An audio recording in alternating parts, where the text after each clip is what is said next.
Why we do not remember before. Take a slow breath. Imagine that consciousness is like light, not a small personal light, but a vast field that extends beyond a single story. And then that light focuses, it narrows, it concentrates into one body, one breath, one name. We call that birth. The question is not only, why don't we remember past lives? The deeper question is, why would we need to? Memory is not the essence of consciousness. Memory is a tool for orientation within a specific life. When you are born, your brain begins to form. It is like a new instrument slowly being tuned. It cannot play the symphony of all experiences at once. It learns to play one melody. Filters are not a malfunction. Filters are mercy. Imagine remembering everything, every pain, every death, every separation, every guilt. Even one lifetime can feel heavy. Forgetting is not loss. It is protection of focus. Consciousness may not divide itself into past and present. The mind does that. The mind needs a story. Consciousness needs experience. And so at birth, a filter appears. Not because you are cut off from what has been, but so you can be fully here. Some speak of a veil of forgetting. Perhaps it is not a veil. Perhaps it is sharpening, like a camera that stops trying to capture the entire landscape at once and focuses on a single detail. That detail becomes clear, alive, real. That detail is this life. Instincts, intuition, deep emotional pulls, these may be compressed wisdom, not specific memories, but qualities of orientation. You do not need to know what happened to feel what is right.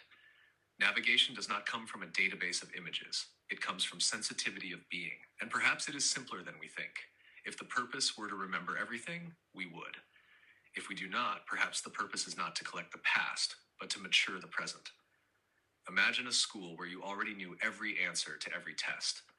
Would you grow, or would you only repeat? Forgetting creates authenticity of choice.